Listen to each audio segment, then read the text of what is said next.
Shalom అలైకుం.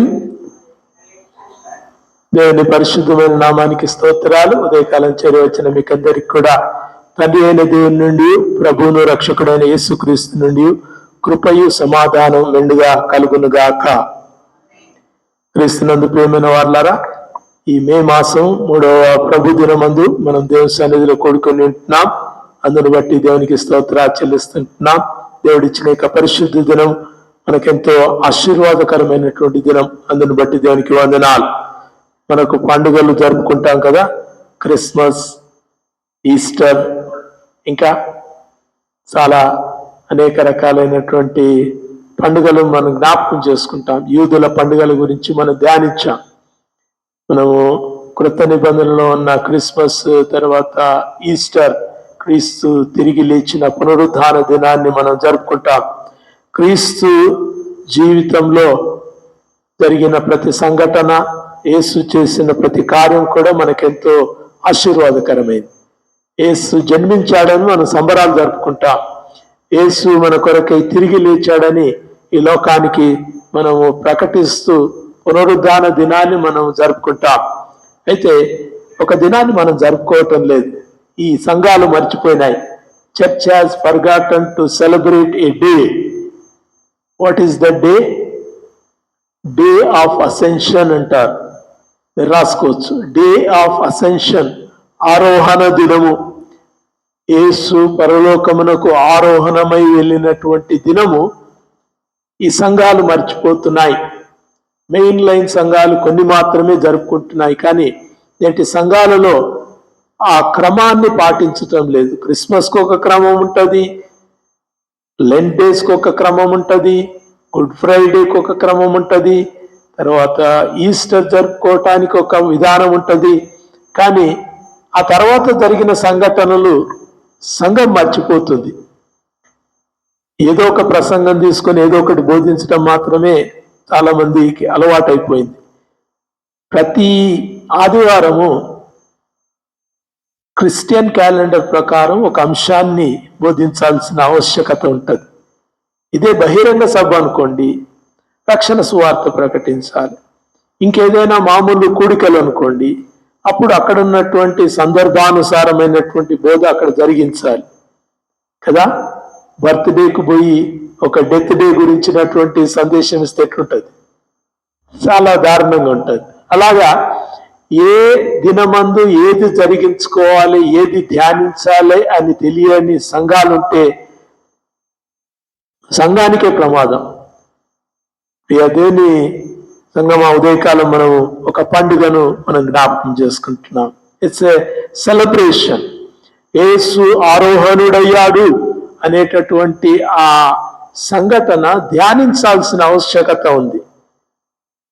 క్రిస్మస్కి అయితే స్టార్ పెడతాము, ట్రీ పెడతాము, అనేక రకాలైన డెకరేషన్స్, కొత్త కొత్త బట్టలు ధరించుకుంటాం, పిండి వంటలు చేసుకుంటాం, బిర్యానీలు తింటాం. కాబట్టి మనకు పండుగలాగా కనిపిస్తుంది. పండుగ అంటే ఏదో రకంగా మనం అట్టహాసం చేస్తేనే పండుగ. పరిశుద్ధ గ్రంథంలో క్రీస్తు చేసిన ప్రతి కార్యము కూడా మనకు పండగ. ఆమేన్. దేవునికి వందనాలు. క్రీస్తు చేసిన ప్రతి కార్యం కూడా, క్రీస్తు పలికిన ప్రతి మాట కూడా, సమరయ స్త్రీతో మాట్లాడిన ప్రతి మాట కూడా మనకు పండగ కావాలి. హల్లెలూయా. క్రీస్తు చేసిన ప్రతి కార్యం, చెప్పిన ప్రతి మాట, వెళ్ళిన ప్రతి స్థలం, మాట్లాడిన ప్రతి వ్యక్తి మనకు చాలా అవసరమైంది. ధ్యానించాల్సిన ఆవశ్యకత, సంఘం నేర్చుకోవాల్సినటువంటి ఆవశ్యకత దేవుని వాక్యం మనకు జ్ఞాపకం చేస్తుంది. ప్రభు పుట్టిన దినాన్ని జ్ఞాపకం చేసుకుంటాం. ప్రభు శిలువపై మరణించిన దినామందు మనము ఆ శ్రమలను తలపోసుకుంటూ సంఘంలో కూడుకుంటాం. క్రీస్తు తిరిగి లేచిన పునరుద్ధాన దినమందు యేసు లేచిన హల్లెలూయా అని పాడుకుంటాం. అయితే క్రీస్తు మన కొరకై ఆరోహణుడయ్యాడు అనేటటువంటి విషయము మనకేందో తెలియదు. We take it very simple. ఆరోహణుడయ్యాడా? పరలోకానికి వెళ్ళిపోయాడా? మేఘముల చేత ఆయన కొనిపోబడ్డాడా? దేవునికి స్తోత్రం. అంతే. ధ్యానించాలి. What happen to us? నాకేమవుతుంది? సంఘానికి ఏం లభ్యమవుతుంది? యేసు ఆరోహణంలో ఉన్నటువంటి ప్రత్యేకత ఏంది, ఆయన ఎందుకు ఆరోహణం అవ్వాల్సి వచ్చింది, ఆ ఆరోహణం ద్వారా సంఘం ఏం నేర్చుకోవాలి అనేటటువంటి మనం ధ్యానించాలి. వ్యక్తిగతంగా ధ్యానించవచ్చు, సంఘాలు వాటిని బోధించాలి, సంఘాలు ఈ దినాన్ని జ్ఞాపకం చేయాలి. Every activity of Jesus should be devoted, ప్రతిదీ కూడా ధ్యానించాలి. ఇది యేసుక్రీస్తు పునరుద్ధానుడైన 40 దినాల తర్వాత జరిగినటువంటి ఆరోహణము. జ్ఞాపకం ఉంచుకోండి.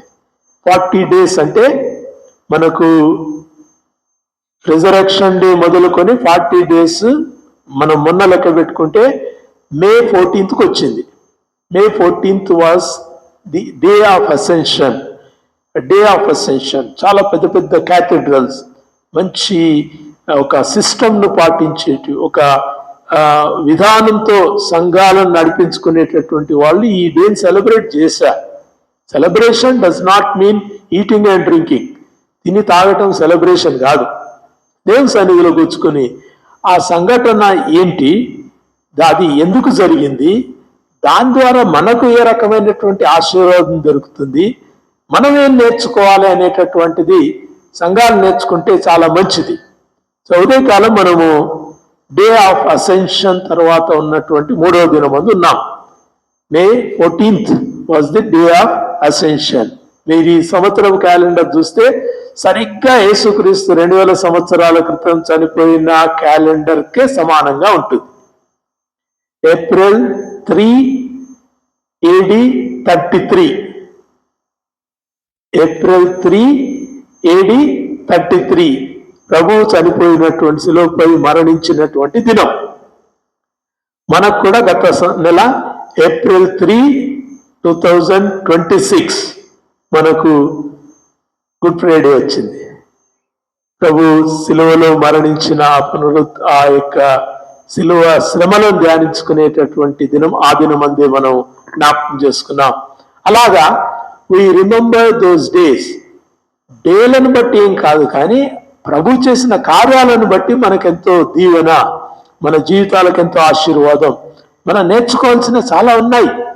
మనం నేర్చుకుని మన హృదయాలలో మన జీవితాలను ప్రభువుకు తగిన విధంగా మలుచుకోవాల్సిన ఆవశ్యకత దేవుని వాక్యంలో మనకు చాలా ఉన్నాయి. So we are in the day of ascension. ప్రభు ఆరోహణుడైనటువంటి దినము తర్వాత 3 దినాల్లో మనం ఉన్నాం. పునరుద్ధానమైన తర్వాత 40 రోజులకు ప్రభు ఆరోహణుడయ్యాడు. పునరుద్ధానుడైన తర్వాత 50 రోజులకు పరిశుద్ధాత్ముడు పంపించబడ్డాడు. అంటే next Sunday is the Sunday of the Holy Spirit. పరిశుద్ధాత్ముడు సంఘము అభిషేకించినటువంటి దినం మనం వచ్చే ఆదివారం జరుపుకోబోతున్నాం. So we meditate, we devote and we think what the Lord has done. ప్రభు ఏం చేశాడు, ఎందుకు చేశాడు, అందువల్ల మనకేం జరిగింది, మనకు ఏ రకమైనటువంటి సిద్ధపాటు మనము ఎంచుకోవాలనేటటువంటిది దేవుని వాక్యంలో మనం నేర్చుకుంటున్నాం. So we are here on the day which is this day, day of ascension. ఈ రోజు కాదు, ఒక 3 రోజుల ముందు May 14th మన క్యాలెండర్ ప్రకారం 2026 May 14th was the day of ascension. ఆ దినమందు సంఘాలు కూడుకొని ప్రభువు మన కొరకై ఆరోహణమయ్యాడు. ఆయన అవరోహణము మన కొరకే, ఆయన ఆరోహణము మన కొరకే. ఆయన ఏది చేసినా మన కొరకే. చాలా మంది లోకమందు పుట్టి పెరిగి తిని వాళ్ళు ఏమో చేసి వాళ్ళు చనిపోయారు. ప్రజలకు ఏం చేయలే, కానీ ప్రజలు వాళ్ళ దేవుళ్ళని కొలుస్తున్నారు. What did he do for you? నీకేం చేశాడయ్యా నువ్వు కొలిచే దేవుడు అంటే ఏం లేదు. మంచోడు, మహానుభావుడు, గొప్ప కార్యాలు చేసిండు, గొప్ప సంగతులు చెప్పిండు, ఇదే చెప్పుకుంటది లోకం. కానీ యేసుక్రీస్తు జననము, మరణము, పునరుద్ధానము, ఆరోహణము, తిరిగి వచ్చేటటువంటి ఈ ప్రక్రియలన్నీ మన కొరకు, ఫర్ అవర్ సేక్, మన కొరకు. క్రీస్తు మన కొరకు, ఆయన మన కొరకు శిలువలో మరణించాడు. ఆయన కొరకు ఆయన చనిపోలే. కాబట్టి క్రీస్తు how he applies to us, మనకు ఏ విధంగా ఆయన అనుసంధానించబడతాడు, మనకి ఏ రకంగా ఆయన కనెక్ట్ అవుతాడు అనేటటువంటిది మనం ఉదయకాలం నేర్చుకుంటున్నాం. అపోస్తుల కార్యములు 1వ అధ్యాయం 6 నుంచి 11 వరకు గల వాక్య భాగాల్లో మనం ప్రభువైన యేసుక్రీస్తు పరలోకమునకు ఆరోహణుడయ్యాడనే సంగతి మనం ఇక్కడ చూస్తున్నాం. పై వచనాలు కొన్ని చాలా ముఖ్యమైన విషయాలు చెప్పిన ఉదయకాలం డే ఆఫ్ అసెన్షన్, ప్రభు పునరుద్ధానుడైన తర్వాత పరలోకమునకు ఆరోహణమైన దినము రోజు మనం ఈ విషయాలను మనం ధ్యానించుకోవాల్సిన ఆవశ్యకత సంఘంలో మనం జ్ఞాపకం చేసుకుంటున్నాం. ఈ మాటలు చెప్పి 9వ వచనం, అపోస్తుల కార్యములు 1వ అధ్యాయం 9వ వచనం, ఈ మాటలు చెప్పి వారు చూస్తుండగా ఆయన ఆరోహణమాయను. అప్పుడు వారి కన్నులకు కనబడకుండా ఒక మేఘము ఆయనను కొనిపోయాను. ఆయన వెళ్ళుచుండగా వారు ఆకాశం వైపు తేరి చూచుచుండిరి. ఇదిగో తెల్లని వస్త్రములు ధరించుకున్న 2 మనుషులు వారి యొద్దకు నిలిచి, గలిలయ మనుషులారా, మీరెందుకు నిలిచి ఆకాశం వైపు తేరి చూస్తున్నారు? మీ యొద్ద నుండి పరలోకమునకు చేర్చుకొనబడిన ఈ యేసే ఏ రీతిగా పరలోకమునకు వెళ్ళుట మీరు చూచితురో ఆ రీతిగానే ఆయన తిరిగి వచ్చునని వారితో చెప్పిరి. దేవుడి వాక్యాన్ని మన వెనుకల్లో దీవించునుగాక. ఆమేన్ అనరే. దేవునికి స్తోత్రం. డే ఆఫ్ అసెన్షన్, ప్రభు ఆరోహణుడైనటువంటి ఈ దినమందు సంఘము ప్రభువునందు ఆనందించాల్సిన ఆవశ్యకత మనం ఉదయకాలం చూసుకుంటున్నాం. We learn great thing. దీంట్లోంచి చాలా గొప్ప సత్యాలు మనం నేర్చుకుంటాం. Why should Jesus come and why should he go up? ఆయన ఎందుకు రావాలి, ఆయన ఎందుకు వెళ్ళాడు? ఎందుకు రావాలో మనందరికీ తెలుసు. మనం పాపులము, మన పాపముల చేత, మనం అపరాధముల చేత చచ్చిన వారమైనప్పుడు మనల్ని బ్రతికించుటకు ఆయన ఈ లోకానికి వచ్చాడు. ఆయన వచ్చి ఆయన చిందించిన రక్తము ద్వారా మన ప్రతి పాపము కడగబడి ద్వారా మనం పరిశుద్ధులమయ్యి తండ్రికి కుమారులంగా చేయబడ్డాం. Son of God became son of man, that sons of men can become sons of God అంటాడు. చెప్పండి ఒకసారి. ఎస్, యు గాట్ ఇట్ కదా. చెప్పండి. Son of God became son of man. దేవుని కుమారుడు మనుష్య కుమారుడు ఎందుకయ్యాడంటే మనుష్యుల కుమారులందరూ కూడా దేవునికి కుమారులగునట్టుగా ఆయన ఈ లోకంలోనికి పంపించబడ్డాడు. That's the beauty of Jesus. యేసు ఈ లోకమునకు వచ్చినటువంటి ఒక గొప్ప, మనము నమ్ముతున్నటువంటి ఒక గొప్ప సత్యం. ఎందుకు? వై జీసస్ అంటే because he came for me. నా కొరకు వచ్చాడయ్యా, నా కొరకు ప్రాణం పెట్టాడయ్యా, నన్ను పాపము నుంచి విమోచించుటకు, నన్ను నా పాపమును ఆయన మీద వేసుకుని నా పాప శిక్షను ఆయన భరించి ఆయన నన్ను విడిపించాడు. కాబట్టి ఐ ఫాలో జీసస్, యేసును నేను వెంబడిస్తున్నాను అని చెప్పగల ధైర్యం ఉన్నటువంటి వాళ్ళు క్రైస్తవులు. ఎందుకయ్యా క్రైస్తవులు అయ్యా, ఎందుకయ్యా బైబిల్ ఓడుకొని చర్చికి పోతున్నావు, ఎందుకు యేసుక్రీస్తు నమ్ముకున్నావు అంటే దేవుడు, ఆయన ఒక దేవుడు. చాలా మంది they can't have the clarity of their faith. విశ్వాసానికి ఉన్నటువంటి స్పష్టత తెలియదు. మనకుంది. దేవునికి వందనాలు. క్రీస్తు ఎందుకు వచ్చాడో మనకు తెలుసు. క్రీస్తు ఎందుకు పరలోకానికి వెళ్ళాడు ఉదయకాలం మనం నేర్చుకుంటున్నాం. దేవునికి వందనాలు. నంబర్ 1, మొదటిది, వై జీసస్ వెంట్ అప్. యేసు పరలోకమునకు ఎందుకు ఆరోహణుడయ్యాడు, ఆయన పరలోకానికి ఎందుకు ఎత్తబడ్డాడు అనేటటువంటిది మొదటిది మనం నేర్చుకునేది. Number 1, Jesus has completed the earthly mission. ఈ లోకమందు దేవుడు తన కుమారుని పంపించినటువంటి కార్యాన్ని సంపూర్ణం చేశాడు. హల్లెలూయా.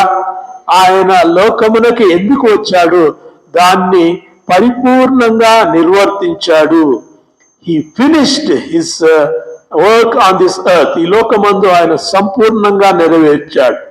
సిలువలో పలికినటువంటి మాటల్లో ఆయన ఒక మాట సమాప్తమాయను అంటాడు. It is finished. I am finished కాదు, ఇట్ ఈస్ ఫినిష్డ్. నేను దేని కొరకై వచ్చాను, ఏ కార్యము కొరకై దేవుడు నన్ను ఈ లోకానికి పంపించాడు, తండ్రి నన్ను ఈ లోకానికి పంపించాడు, ఆ కార్యాన్ని నేను పరిపూర్ణంగా నెరవేర్చాను. యోహాను సువార్త 17వ అధ్యాయంలో అంటాడు కదా, తండ్రి నువ్వు నాకు అప్పగించిన పనిని నేను సంపూర్ణంగా నెరవేర్చితిని అంటాడు. హల్లెలూయా. He completed his work. యేసు ఎందుకు వచ్చాడో ఆయన తన కార్యాన్ని నెరవేర్చాడు. So what does it symbolise? మనకేమి తెలియజేస్తుంది ఉదయకాలం అంటే, Jesus did not come to make his rule here. ఆయన యొక్క పరిపాలన ఈ లోకం చేయడానికి రాలేదు, ఒక రాజ్యాన్ని ఆక్రమించుకోవడానికి రాలేదు, ఒక రాజును పడగొట్టడానికి రాలేదు, కొంతమందిని చంపి తాను ఆ రాజ్యాలను చేజిక్కించుకోవటానికి రాలేదు. పీపుల్ థాట్ దట్, యూదులు అనుకున్నారు రోమీల పాలన నుండి మమ్మల్ని విమోచిస్తాడు, రోమీలను ఇప్పుడు ఈయన హతం చేస్తాడు, మెస్సయ్య వచ్చి. మెస్సయ్య అంటే రక్షకుడు కాబట్టి వచ్చి ఏం చేస్తాడు, టక అందరిని కూడా చంపేసి మాకు యూదులకు ఒక రాజ్యం అనుగ్రహించటకు వస్తాడు. అదే అడుగుతున్నారు పై వచనాల్లో, ప్రభువా నువ్వు యూదులకు రాజ్యం ఇచ్చటకు ఈ లోకానికి వచ్చావా అంటే, నా రాజ్యం ఈ లోక సంబంధమైనది కాదు. So why Jesus ascended? యేసు పరలోకానికి ఎందుకు ఎక్కి వెళ్ళాడు?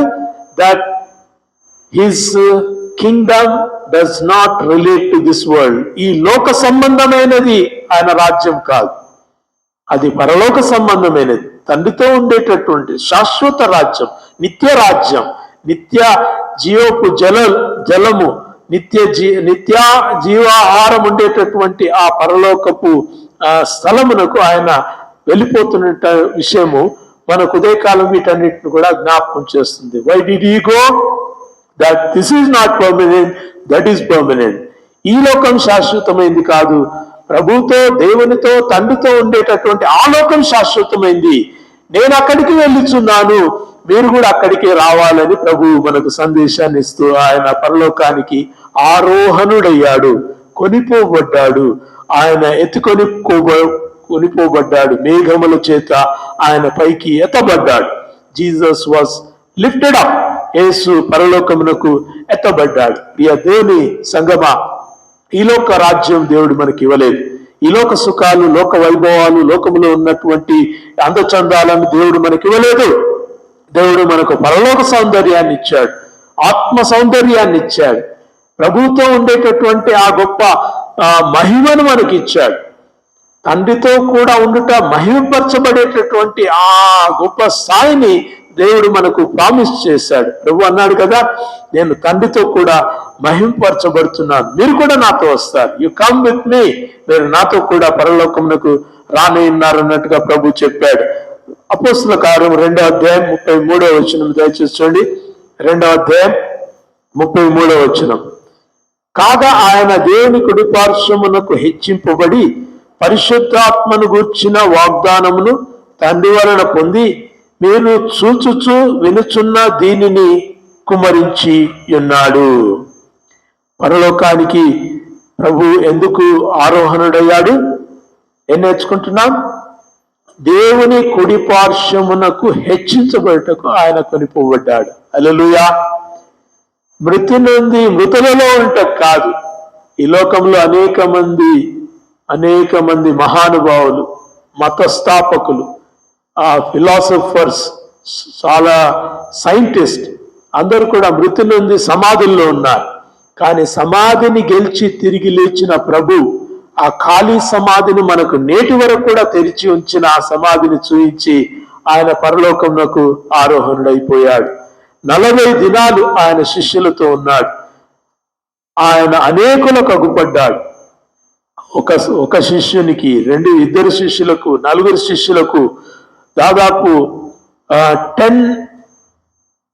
10 రెవల్యూషన్స్, 10 ప్రత్యక్షతలు ఆయన వాక్యంలో చూపించినటువంటి ప్రత్యక్షతలను మనం జ్ఞాపకం చేసుకోవచ్చు. ఈ రివీల్డ్ హిమ్సెల్ఫ్, తను తాను శిష్యులకు అగుపరుచుకున్నాడు. ఆయన 500 మంది శిష్యులకు ఆయన తను తాను అగుపరుచుకుని ఆయన పరలోకమునకు ఆరోహణుడయ్యాడు. So why Jesus ascended? యేసు పరలోకానికి ఎందుకు వెళ్ళాడంటే తండ్రి కుడి పార్శ్వమున హెచ్చించబడటకు. అమ్మా, నీవు నేను నమ్మిన ప్రభు, నీవు నేను అనుసరిస్తున్నటువంటి ప్రభు, మనము రక్షణ నుండి యేసయ్యే నా ప్రభు అని చెప్తున్న నీ ప్రభు ఇప్పుడు ఎక్కడున్నాడు? తండ్రి కుడి పార్శ్వమున హెచ్చింపబడి ఉన్నాడు. ఆయన హెచ్చించబడ్డాడు. No one is elevated to that stage. తండ్రి కుడి పార్శ్వమునకు ఆయన హెచ్చించబడ్డాడు. ఎందుకు? మనుషులందరి కొరకై ఆయన తన యొక్క ప్రాణమును క్రయధనముగా చెల్లించి ఆయన పరలోకమునకు ఆరోహణుడయ్యాడు. దేవునికి వందనాలు. హెచ్చించబడటం నేర్చుకుంటున్నాం. రెండవది, ఆయన 1 యోహాను 2వ అధ్యాయం, 1 యోహాను యోహాను సువార్త కాదు, యోహాను పత్రిక, 1 యోహాను 2వ అధ్యాయం 1వ వచనం. నా చిన్నపిల్లలారా, మీరు పాపము చేయకుండాటకై ఈ సంగతులు మీకు రాయిచున్నాను. ఎవడైనా పాపం చేసిన ఎడల నీతిమంతుడైన క్రీస్తు అను ఉత్తరవాది తండ్రి యొద్ద మనకు ఉన్నాడు. హల్లెలూయా. He is an advocate for us. First thing ఏంది? He was elevated. ఆయన హెచ్చించబడ్డాడు. హి వాజ్ గ్లోరిఫైడ్. తండ్రి యొద్ద హెచ్చించబడిన వాడుగా ఆయన పరలోకానికి ఆరోహణుడయ్యాడు. రెండవది, ఆయన మన కొరకు ఉత్తరవాదిగా అక్కడ ఉన్నాడు. ఎవడైనాను పాపము చేసిన ఎడల, అమ్మా మనందరం రక్షణ పొందాం కదా, నేను రక్షణ ఉందని పిల్లలు నేర్చుకోవాలి. మీరేమనుకుంటారంటే, చాలా మందిలో నేను వినేది, నాకు కూడా ఉన్న అనుమానం అదే ఉండే, ఒకవేళ నేను రక్షణ నుండి బాప్తిసం తీసుకున్న తర్వాత అబద్ధం చెప్తే, ఏమైనా మోసం చేస్తే, ఏనైనా నేను ఎవరిపైనా కానీ నేను కఠినంగా మాట్లాడితే రక్షణ ఉన్నట్ట పోయినట్ట కదా, భయంలో ఉంటా. మనకు మారు మనస్సు అంటే ఇక నుంచి చేయను దేవా అని మనం దేవుని సన్నిధిలో ఒప్పుకొని విడిచిపెట్టి ప్రభువుని అనుసరిస్తున్న ఈ క్రమంలో మళ్ళీ మనం ఏదైనా కానీ తెలియకుండా ఒక అపరాధంలో మనం పడితే, పాపములో మనం పడితే, మనము తెలియని ఒక నేరములో మనం గనక పడితే, మనము ప్రభువు యొక్క క్షమాపణ సిద్ధంగా ఉంది. ఎవరంటున్నారు? ఆయన he is an advocate for us. ఆయన మన కొరకు ఉత్తరవాది అక్కడ ఉన్నాడు. ప్రభువా, నేను అబద్ధం చెప్పిన ప్రభువా, నేను ఒకరిది నేను ఆశించిన ఆ 100 రూపాయలు ఆడ కింద పడి ఉంటే నేను తీసి దగ్గర పెట్టుకున్న దేవా, అయ్యా నన్ను క్షమించు ప్రభువా అంటే ప్రభు క్షమిస్తాడు. హల్లెలూయా. మీకు వెలపట ఉండి క్షమాపణ ఎలా అడుగుతారు, లోపలికి వచ్చిన తర్వాత క్షమాపణ పొందటం అంత సులువు. వింటున్నారా? మీరు బయట ఉన్నారు అనుకోండి, బయటికి వెళ్ళి అట్లా వచ్చారు, వచ్చిన వాళ్ళు ఏదైనా కానీ ఆ కుర్చీ తీసుకొని బయట వేసుకున్నారు అనుకోండి, ఏమనుకుంటారు? ఎవర్రా మీరు కుర్చీ తీసుకొని బయట వేసుకున్నారు అనుకుంటారు. అదే కనుక మీరే కనుక ఈ కుర్చీ తీసుకొని బయట వేసుకున్నారు, మన పిల్లలే తెచ్చేస్తారులే కదా. So inside error, outside sin. వెలుపట్టి పాపం వేరే, లోపల ఉండి చేసేటటువంటి అపరాధం వేరే.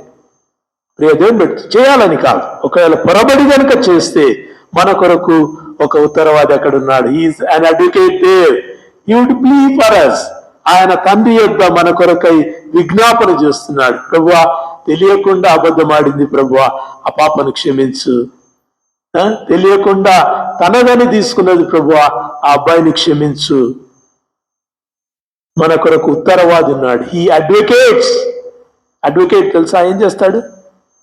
జడ్జి వద్ద ఈ నేరం చేసిన వారి పక్షంగా వాదన వినిపిస్తాడు. మన కొరకు వాదించడు ఆయన. మనం చేసినది అది తెలియక చేసిన పాపమని దేవుని యొక్క సన్నిధిలో ఆయన తండ్రి యొద్ద మన కొరకై విజ్ఞాపన చేస్తాడు. హల్లెలూయా. ఏం నేర్చుకుంటున్నాం? ప్రభు తన యొక్క ఇహలోక పరిచర్యను ముగించుకొని పరలోకానికి వెళ్ళాడు. ఎందుకు వెళ్ళాడు? తండ్రితో కూడా మహిమపరచబట్టుకు వెళ్ళాడు. To be glorified with the father. తండ్రి కుడి పార్శ్వమున కూర్చొని మహిమ పొందుటకు. రెండవది, why did he go up there? To advocate for us. మనకు ఉత్తరవాదిగా ఉండటానికి, మన పక్షంగా ఆయన తండ్రి యొద్ద విజ్ఞాపనకర్తగా, మన పక్షంగా ఆయన తండ్రి యొద్ద తన యొక్క ఏమంటారు పాప క్షమాపణను అనుగ్రహించిన వాడుగా అక్కడ ఉంటాడు. ప్రభువా, అమ్మాయి తప్పు చేసింది, కానీ ఐ పెయిడ్ దట్ ప్రైజ్. ఆ వెల నేను చెల్లించాను ప్రభువా, పోని పాపం క్షమించు. అయితే పరిశుద్ధ రక్తాన్ని నేను చిందించాను కాబట్టి ఆ అబ్బాయి తప్పు చేశాడు, కానీ ప్రభువా, ఈ చిందించిన ఈ రక్తాన్ని బట్టి, పరిశుద్ధమైన రక్తాన్ని బట్టి ఆ అబ్బాయిని క్షమించు. హల్లెలూయా. హెబ్రీ పత్రికలో అంటాడు, క్రీస్తు యొక్క రక్తాన్ని మనము పట్టుకొని ఆయన యొక్క కృపాసనం యొద్దకు ధైర్యముగా మనం పోవచ్చు అంటాడు. హల్లెలూయా, ఎంత బాగుంది కదా. నువ్వు రాలేవు, నేను పోలేను, మనం పోలేం. వై కాంట్ రీచ్ హిమ్, సమీపింపరాని తేజస్సులో వసించు అమరుడు అని పాట పాడతాం కదా.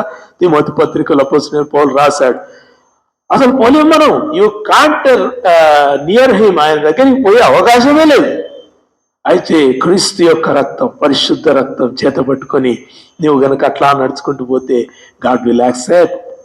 Come come come. నిన్ను బట్టి కాదు, నీ చేతిలో ఉన్న ఆ పరిశుద్ధుని యొక్క రక్తం నువ్వు తీసుకుని వస్తే నీ మీద పోయబడినటువంటి ఆ పరిశుద్ధుని యొక్క రక్తం, ఏ రక్తంలో అయితే నీ పాపములు కడగబడ్డాయో, ఆ నీ యొక్క జీవితము హిమము వలె తెల్లగా చేయబడిందో, ఆ రక్తమును బట్టి మనం అంగీకరించబడుతుంటున్నాము. That is our advocate. దేవునికి వందనాలు. సో మొదటి ఏం నేర్చుకుంటున్నాం? Why did Jesus go up there? ప్రభు పరలోకానికి ఎందుకు ఆరోహణుడయ్యాడు? ఈ భూలోక పరిచర్యను ఆయన విరమించి, భూలోక పరిచర్యను ముగించి, విరమించనకూడదు, ముగించి, ఈ కంప్లీటెడ్, పూర్తిగా ఈ పరిచర్యను చేసి ఆయన తిరిగి తండ్రి యొద్దకు వెళ్ళాడు. అక్కడ పరిచర్య ఉంది. ఏం పరిచర్య? మహిమపరచబడటం, తాను మహిమపరచబడటం ఒకటి. రెండవది మన కొరకు విజ్ఞాపనకర్తగా, అడ్వకేట్ గా ఆయన నిలవటానికి ఆయన అక్కడికి కొనిపోబడ్డాడు. Number 2, why did Jesus go up there? ప్రభు పరలోకానికి ఎందుకు ఆరోహణుడయ్యాడు? అదేమి సంగమా, యేసు ఈ లోక సంబంధి కాదు. యేసు ఈ లోక సంబంధి కాదు, ఆయన పరలోక సంబంధి. తండ్రితో ఉన్నవాడు, వాక్యమై ఉన్నవాడు. చెప్పండి, యోహాను సువార్త 1వ అధ్యాయం 1వ వచనం, ఆది యందు వాక్యము ఉండెను, వాక్యము దేవుని యొద్ద ఉండెను, వాక్యము దేవుడై ఉండెను. ఇది బాగా నేర్చుకోవాలి. మీరు ఏ రాత్రి ఇట్లా నిద్ర లేపి అడిగినా బేరొద్దు. నిద్ర లేపింది అంటే ఏం చెప్పాలి? శివ? నిద్ర లేచిందంటే వాక్యము, చెప్పండి, ఆది యందు వాక్యం ఉండెను, వాక్యము దేవుని యొద్ద ఉండెను, వాక్యము దేవుడై ఉండెను. మీకు ఎంత అర్థమైతే తెలియదు, కానీ ఇది బాగా మీరు మీ హృదయాల్లో నింపుకోవాలి. ఈ వాక్యం మీలో ఉండాలి. తండ్రి యొద్ద ఉన్నటువంటి వాడు ఈ లోకానికి శరీరధారిగా వచ్చి, శరీరములో ఆయన లోకమునకు చెల్లించాల్సినటువంటి ఆ వెలను చెల్లించి, ఆయన తిరిగి సశరీరుడుగా ఏ శరీరంతో అయితే ఆయన మరణించాడో అదే శరీరంతో ఆయన పరలోకానికి కొనిపోబడ్డాడు. So we see a little difference. పరలోకమందు మనం ఒక చిన్న వ్యత్యాసాన్ని చూస్తాం. ఏందో తెలుసా? తండ్రితో ఉన్నవాడు అప్పుడు ఆత్మస్వరూపిగా ఉన్నటువంటి వాడు, ఇప్పుడు ఆయన కొత్త నిబంధన కాలం తర్వాత ఆయన ఇక్కడ ఎలా ఉంటాడు? శరీరునిగా ఉంటాడు. బాడీలీ రిజరక్షన్, సశరీరుడుగా తిరిగి లేపబడ్డాడు. కాబట్టి తండ్రికి కుడి పార్శ్వంలో కూర్చొని ఉంటాడు. ఈ సీటెడ్ ఆన్ ద థ్రోన్. ప్రభు ఆయన అక్కడ కూర్చొని ఉన్నాడు. ఒక ఫైనైట్ బీయింగ్, అంటే ఒక అశాశ్వతుడైనటువంటి వాడు, ఒక ఇన్ఫినిట్ బీయింగ్ ఫైనైట్ గా వచ్చి మళ్ళీ ఫైనైట్ హ్యాస్ బికమ్ ఇన్ఫినిట్. ఆయన నిరంతరుడిగా ఉండటానికి కొనిపోబడ్డాడు. నెంబర్ 2 రాసుకోండి. Is lifted up. పరలోకానికి ఆరోహణుడు ఎందుకు అయ్యాడంటే ఆయన శాశ్వతుడు, ఆయన నిరంతరుడు, ఆయన సదాకాలం ఉండేవాడు. సదాకాలము నీతో నేను, మనం పాడతాం కానీ సదాకాలం ఆయన ఉంటాడు. దేవుడు ఉంటావు కానీ ఆయన శాశ్వతుడు. దేవుడు శాశ్వతుడు. మీరు రాసుకోవాలి. యెహోవా మన జీవము గల దేవుడు, ప్రభు అయిన యేసుక్రీస్తు శాశ్వతుడు. He is permanent, he is eternal.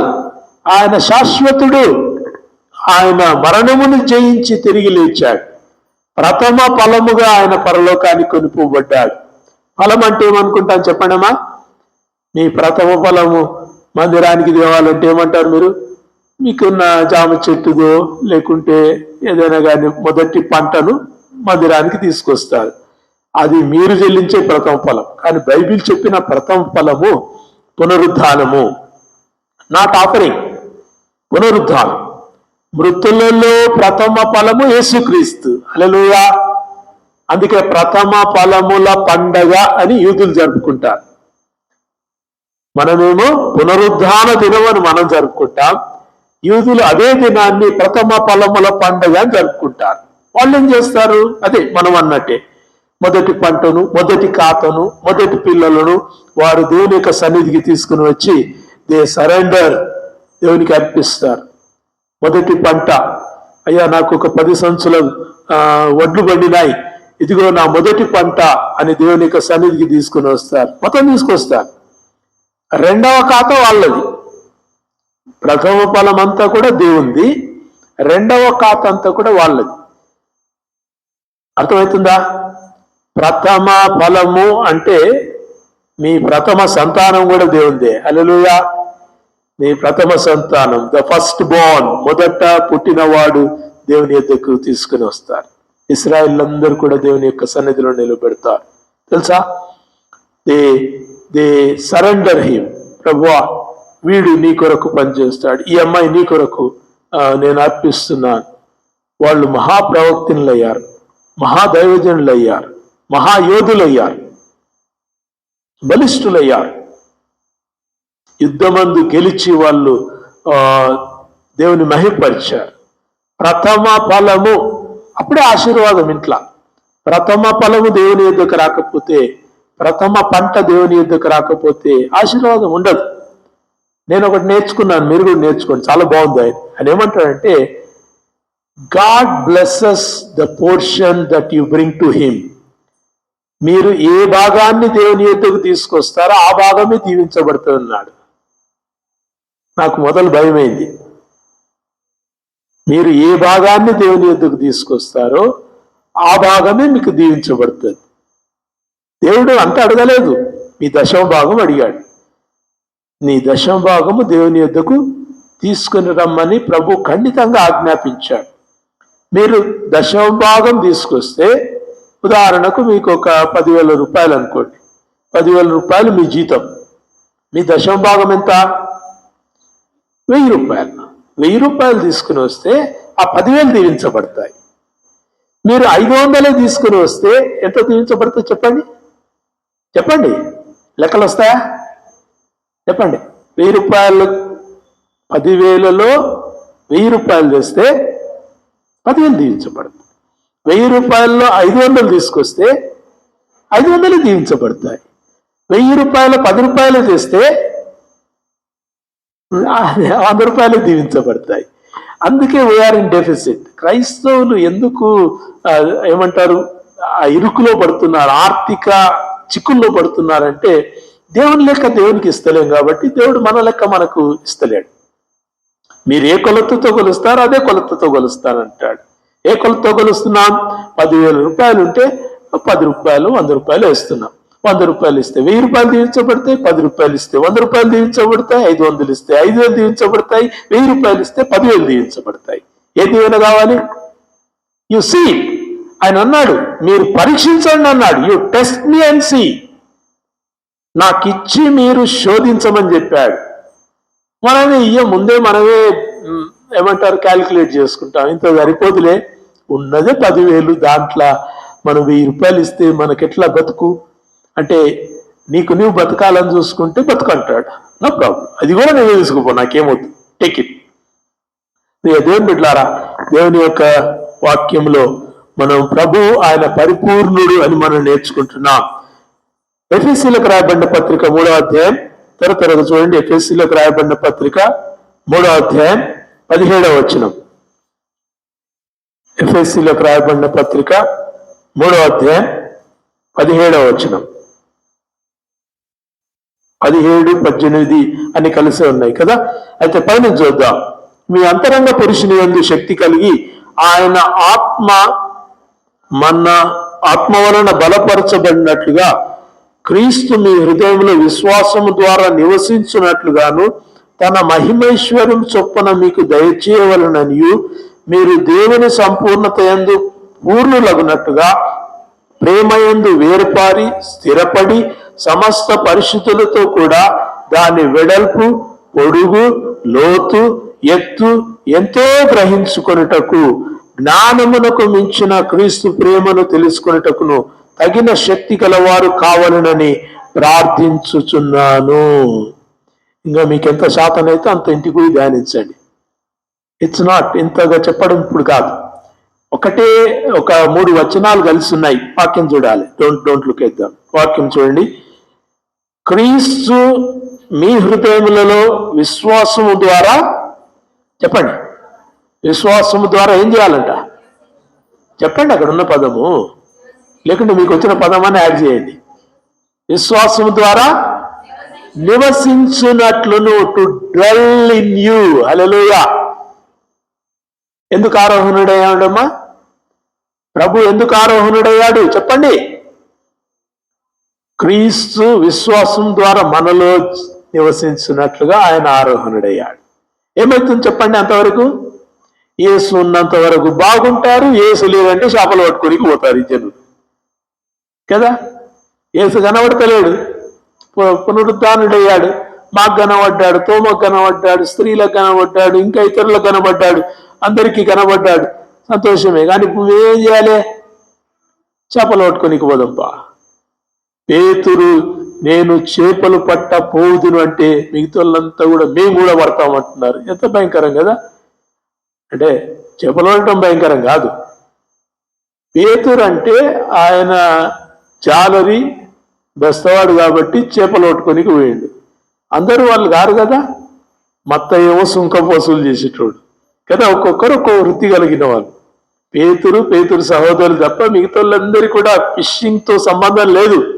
కానీ నేను చేపలు పట్ట వెళుదును అంటే మేము కూడా వస్తాం అంటున్నారు. They are changing their trade.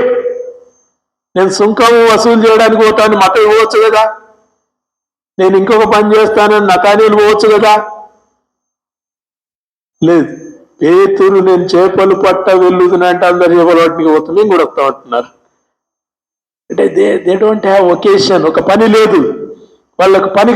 పని తెలుస్తలేదు. ఎంతవరకు పని తెలియదు తెలుసా? నీకు కూడా పని తెలియదు, ఏం చేయాలో తెలుస్తలేదు మీకు. కాబట్టి రక్షణ నొందిన తర్వాత, బాప్తిసం తీసుకున్న తర్వాత మళ్ళీ లోకంతో మనం కలిసిపోతున్నాం. పని తెలుస్తలేదు. పని మీకు తెలవాలంటే విశ్వాసం ద్వారా క్రీస్తు మీలో, చెప్పండి, నివసించాలి. Christ should dwell in you. ప్రభు నీలో నివసించాలంటే ప్రభు పరలోకానికి ఆరోహణుడు కావాలి. ఆయన ఎత్తబడితే మీకు మీ యొక్క హృదయాలలో ఆయన యొక్క పని మీకు స్థిరపడుతుంది. What shall we do now? ఇప్పుడు మేము ఏం చేయాలి? చూస్తున్నారు, అపోస్తుల కార్యం 1వ అధ్యాయానికి యోహాను సువార్తలో ఉన్న చివరి అధ్యాయానికి ఎంత కొంచెమే, కొన్ని దినాల తేడానే కానీ ఎంత మార్పు వచ్చింది చూడండి. అక్కడనే చేపలు పట్టడానికి పోతామన్నారు. మళ్ళీ వాళ్ళందరినీ ప్రభు తిరిగి సమకూర్చాడు. వాళ్ళందరూ వచ్చి వారు సమకూర్చబడ్డ తర్వాత వాళ్ళు ఇంకేం చేయాలి? మేమేం చేయాలి? ఇప్పుడు యాదన్న పని చేయాలి కదా. మేమేం చేయాలి? మిమ్మల్ని మనుష్యులను పట్టు జాలరుగా చేశాను, కానీ మీకై మీరు పోలేరు. Until I come in you. విశ్వాసం ద్వారా క్రీస్తు మీలో నివసిస్తేనే కానీ క్రీస్తుకు తగిన ఫలములు నీలోంచి ఫలించవు. హల్లెలూయా. క్రీస్తు వెంట ఉంటే కాదు, చర్చిలో ఉంటే కాదు, ప్రార్థన చేస్తే కాదు, ఆదివారం వస్తే కాదు, కానుకలిస్తే కాదు, ప్రథమ ఫలాలు తెస్తే కాదు. No no no no. Until Christ abides in you. క్రీస్తు నీలో నివసించినప్పుడు మాత్రమే క్రీస్తు కొరకు ఏం చేయాలో నీకు తెలుస్తుంది. చాలా మందికి తెలియదమ్మా. యేసుక్రీస్తు దగ్గరికి ఎందుకు వస్తారు? అడుక్కోనికి వస్తారు జనాలు. మనం కూడా అడుక్కోనికనే వస్తాం. ప్రభువా నాకు అది, నాకు ఇది, నాకు అది, నీకు ఇది. క్రీస్తు విశ్వాసం ద్వారా నీలో నివసిస్తే నువ్వు అప్పుడేం చేస్తావు తెలుసా? ప్రభు ఇప్పుడు నేను నీకేం చేయాలి ప్రభు? What shall I do? What shall I do? ఒక తల్లి గర్భం ధరించినప్పుడు అక్కడి నుంచి ఆలోచన మొదలవుతుంది. ఆ పసిగుడ్డు మీద మమకారం. ఏం బట్టలు కొనాలి, ఏం చేయాలి, ఏం తిండి పెట్టాలి, ఎప్పుడు వ్యాక్సిన్ వేయించాలి, పెద్దగా అయిన తర్వాత ఏం చదివిపియాలి కదా. అబ్బాయి పుడితే ఏం చేయాలి, అమ్మాయి పుడితే ఏం చేయాలి, వాట్ టు డూ.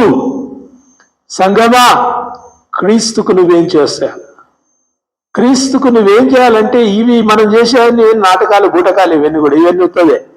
ఆరాధన ఒక భాగమే. ఆరాధన సంపూర్ణత కాదు. ఓ గంటలు గంటల్లో హల్లెలూయా, స్తుతి, మహిమ, ఓ స్తోత్రం. అయితే ఇది క్రీస్తు విశ్వాసము ద్వారా నీలో నివసిస్తే then you think what shall I do Lord, ప్రభువాన్ని ఇప్పుడు నేను ఏం చేయాలి? నువ్వు నాలో ఉన్నావు. I can't decide my own. నా సొంతంగా నేను నిర్ణయించుకోవడానికి వీల్లేదు.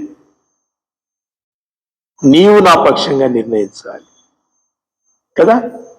నా చదువే కానీ, నా పదవే కానీ, నా అనవసరాలే కానీ, నా జీవన విధానమే కానీ, యూ డిసైడ్. క్రీస్తు విశ్వాసము ద్వారా నివసించున్నట్లుగా చూడండి బైబిల్ చూడండి. తన మహిమైశ్వర్యం చొప్పున మీకు దయచేయవలననియు మీరు దేవుని సంపూర్ణత యందు, చెప్పండి, దేవుని సంపూర్ణత యందు మంచిగా చదవాలి, ఆలోచనతో చదవాలి, అర్థం చేసుకుంటూ చదవాలి. చెప్పండి, దేవుని సంపూర్ణత యందు.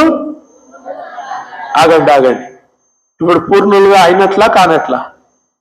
కాలేదు కాబట్టే కావాలంటున్నాడు, అయినట్టు కాదు. మనం కాలే. దేవుని సంపూర్ణత యందు పూర్ణులం కావాలంటున్నాడు. In his fullness we have to be filled. Oh what a beauty! ఆయన సంపూర్ణతలో మనము పూర్ణులం కావాలంటాడు. So learn God. దేవుని యొద్ద నేర్చుకోవటం మనం ఉదయకాలం చూస్తుంటున్నాం. దేవునికి వందనాలు. ప్రియ దేవుని బిడ్డలారా, యేసు ఆరోహణము అవసరమా, అవసరం లేదా? చెప్పండి. ఇప్పుడు ఏమన్నారేంటి? ఎట కూర్చుంటారు? ఎస్ ఆర్ నో చెప్పండి అమ్మా. ప్రభు యొక్క ఆరోహణము మనకు ప్రయోజనమా లేకుంటే నిష్ప్రయోజనమా? ఊకనకండి. ఇప్పుడు నేర్చుకుంటున్నాం. నేను నేర్చుకొని చెప్తున్నా, మీరు నేర్చుకొని చెప్పాలి. ఏం నేర్చుకుంటున్నాము?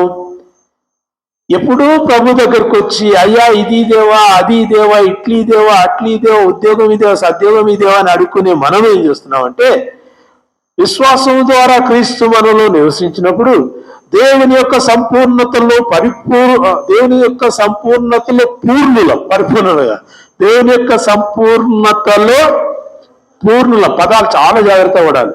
పరిపూర్ణంగా మనం తర్వాత అవుతాం. మనం సంపూర్ణతలో మనం పరిపూర్ణమైనప్పుడు అప్పుడు మనం ఏం చేస్తాం చెప్పండి?